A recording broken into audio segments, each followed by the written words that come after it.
नमस्ते दोस्तों, ये हमारा हैचरी का सेटअप है। हैचरी हमारा 1983 से है और हैचरी में मेनली 4-5 कंपोनेंट ही होते हैं। सबसे पहला जो ओवरहेड टैंक है, ओवरहेड टैंक इतना बड़ा होना चाहिए 1 घंटे या आधे घंटे जो आपका बैकअप दे सके पानी का, इसलिए ओवरहेड टैंक बनाते हैं और प्रॉपर एक प्रेशर जो है सारे आपकी चाइनीज सर्कुलर जार में दे, इसलिए ओवरहेड टैंक थोड़ा-सा ऊपर बनाते हैं और इतना कैपेसिटी का वो कम से कम आधे घंटे तो एटलीस्ट रन करना चाहिए ताकि पंप या फिर इलेक्ट्रिसिटी कुछ भी खराब हो तो ये सपोर्ट कर सके।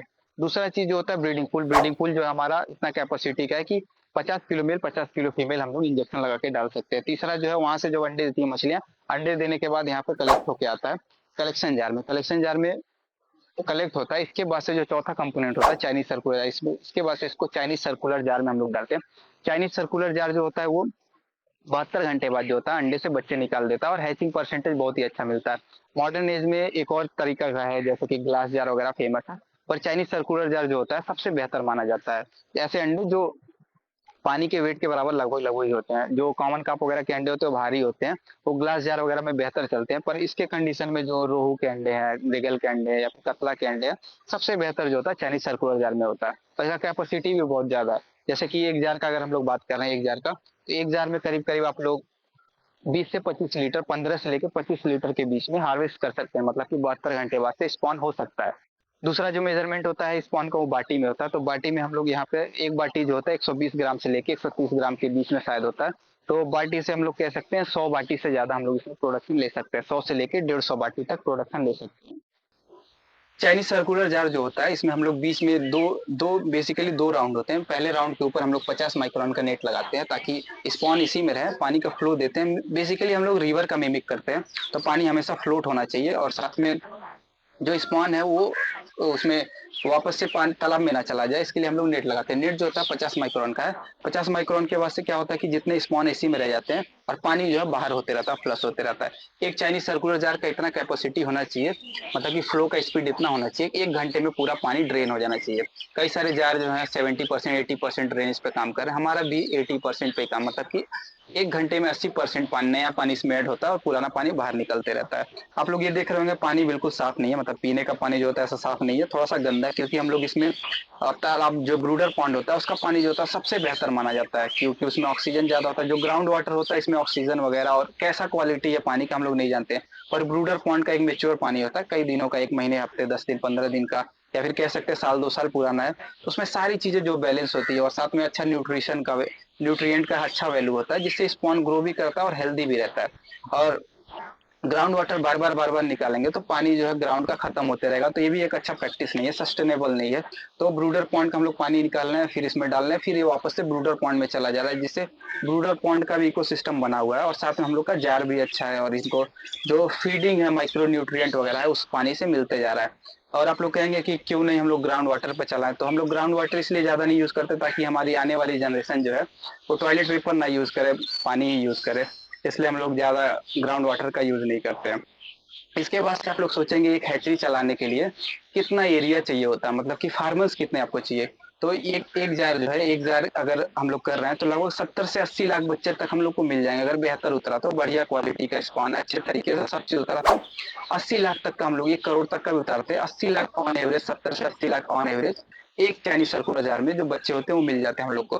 तो अगर फ्राई आप करना चाहेंगे, फ्राई के लिए 4 एकड़ या 5 एकड़ चाहिए होता है, पर फिंगरलिंग मतलब कि फिंगर के साइज का बच्चा कर रहे हैं तो कम से कम 10 एकड़ का फार्मर चाहिए। जो नर्सरी वाले फार्मर होते हैं कम से कम 10 एकड़, या फिर आपका भी 10 एकड़ एरिया होना चाहिए, तब जाके हम लोग इसका जो होता है नर्सरी कर सकते हैं ताकि फिंगरलिंग तैयार कर सके। फिंगरलिंग आप लोग सोचेंगे कितना डालते हैं, तो 8 लाख से ज्यादा नहीं फिंगरलिंग के लिए डालते हैं 1 एकड़ में। और अगर फ्राई करना मतलब छोटा ही बेच देना 1 इंच आधा इंच, तो आप लोग इसको 20 लाख तक का डाल सकते हैं।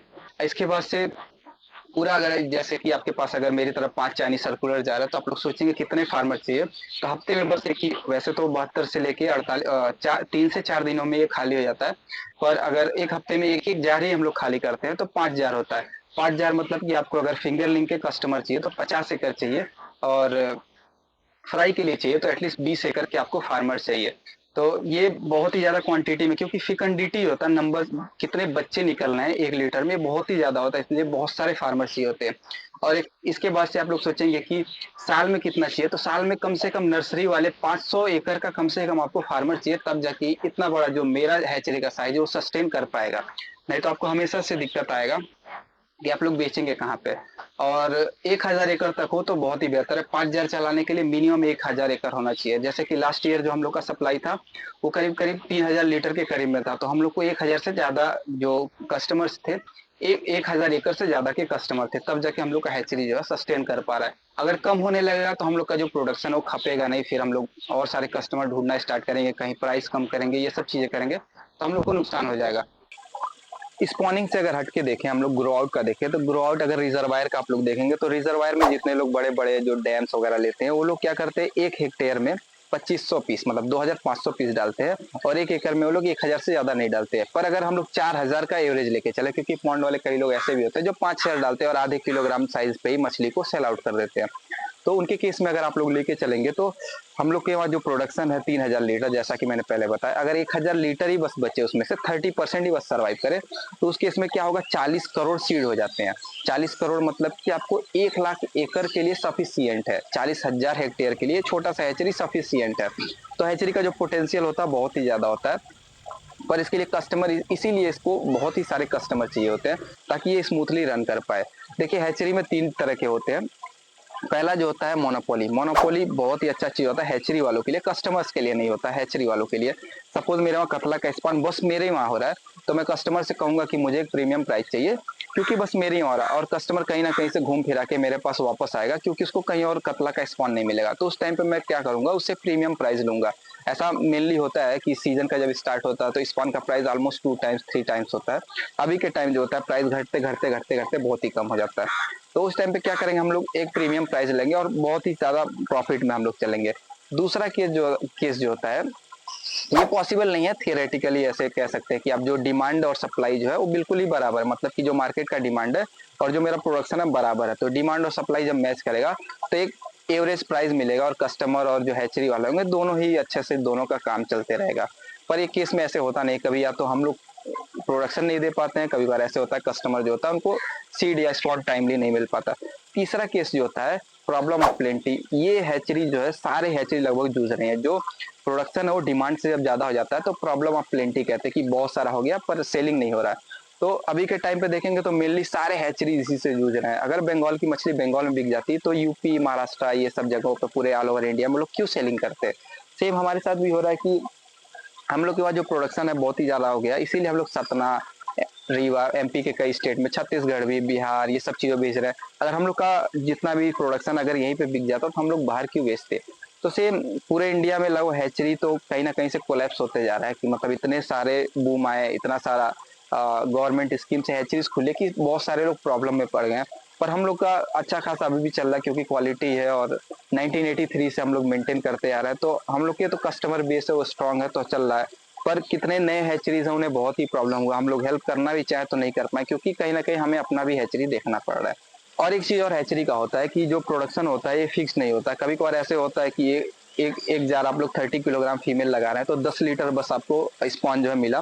कभी कभार ऐसा होता है कि 30 किलोग्राम फीमेल ही आपने लगाया तो 20 लीटर से भी ज्यादा हो जाता है, 25 लीटर 30 लीटर तक पहुंच जाता है। अभी के केस में हम लोग का रोहू चल रहा है, जो लास्ट जार था हम लोग का केवल 12 लीटर उतरा था। पर इस केस में अभी जो जार चल रहा है इसको कैसे भी करके हम लोग मेजर करेंगे तो 25 लीटर से ज्यादा होगा। जो ये मत सोचिएगा कि 1 किलो मछली में कितना स्पॉन निकलेगा। जो स्पॉन का साइज होता है, जो बेली में मछली के बेली में जो अंडे का साइज होता है बहुत ही छोटा होता है, उससे स्पॉन जो होता है कई गुना बड़ा हो जाता है। तो ये हैचरी का है कि मतलब कि लोग कहते हैं कच्चा धंधा, तो सच में ये कच्चा ही धंधा होता है, कभी भी कुछ भी हो सकता है। तो वेदर का भी अभी जैसे मैं ओपन रूफ में रखा हूँ तो मैं रूफिंग इसका नहीं कर रहा, मेरा बाकी सारा चीज आप लोग सेटअप देखेंगे तो रूफ के अंदर है, पर मैं कभी चाइनीज सर्कुलर जार को रूफ के अंदर नहीं रखा, क्योंकि मैं कभी ऐसे नहीं चाहता हूँ कि जो मेरा स्पॉन हो ऐसे वेदर प्रूफ ना हो, जैसे कि धूप आया, बारिश आई, ये सब चीजें। हम लोग इंडोर इसको प्रोडक्शन कर सकते हैं, पर जो कस्टमर ले जाएगा उसका तालाब तो इंडोर में नहीं है, इसलिए मैं कभी इसको रूफिंग नहीं। कभी कभार हम लोग ग्रीन हाउस नेट डलवा देते हैं अप्रैल के महीने में जब बहुत ही सारा गर्मी होता है। अभी के टाइम पे ऐसे ओपन ही रखते हैं कि स्पॉन्ज जो है मजबूत हो, ताकि जो जार में ही नुकसान हो जाए अगर होना हो तो तालाब में जाके नुकसान ना हो। इंडोर अगर करेंगे तो नो डाउट वेदर से अच्छा इनको प्रोटेक्शन मिलेगा और ज्यादा हमें स्पॉन मिलेगा। पर कस्टमर जो ले जाके तालाब में डालेगा शायद उसको उतना बच्चा ना मिले जो अभी के केस में मिल रहा है। तो ये सारे जो हम हमारे खुद के एक्सपीरियंस है, ऐसा हम लोग कर रहे हैं यहाँ पे। तो यही था आज का वीडियो दोस्तों। अगर आप लोग हैचरी का प्लानिंग कर रहे हैं तो बस सब्सिडी के लिए कर रहे हैं तो आप लोग कर सकते हैं, पर अगर प्रोडक्शन के लिए कर रहे हैं तो एटलीस्ट 500 एकड़ का आपके पास कस्टमर बेस होना चाहिए, ताकि आप लोग का जो हैचरी स्मूथली चले। नहीं तो सब्सिडी वगैरह के लिए आप लोग हैचरी बनवा सकते हैं, क्योंकि हैचरी का पोटेंशियल बहुत ही ज्यादा होता है, इसलिए बहुत ही ज्यादा कस्टमर इसको चाहिए होते हैं। हर वीक एटलीस्ट आपको 20 एकड़ का कस्टमर चाहिए जो नर्सरी में करे। ग्रो आउट का अगर आप लोग स्पॉन देंगे तो कोई आपसे ग्रो आउट के लिए नहीं लेगा। जो कस्टमर ऐसे होते हैं जो नर्सरी में जाके करते हैं फिर उसके बाद डालते हैं। अगर आप लोग सोचेंगे केवल मेरे लिए खुद के लिए चाहिए तो हैचरी, मुझे नहीं लगता कोई ऐसा भी इंडिया में हैचरी होगा जिसके पास 500 एकड़ का नर्सरी होगा, 500-600 एकड़ में नर्सरी कर रहा होगा। तो ये खुद के लिए हैचरी बनाना कोई मतलब कि चालाकी की बात नहीं है। अगर आप लोग करना चाहते हैं, क्वालिटी वगैरह मेंटेन करना चाहते हैं, तो एक जार और एक ब्रीडिंग पूल बना के भी कर सकते हैं। पर एक प्रॉपर सेटअप हैचरी का डालना केवल अपने लिए मेरे हिसाब से बहुत ही बेवकूफ़ी भरा कदम हो सकता है। धन्यवाद।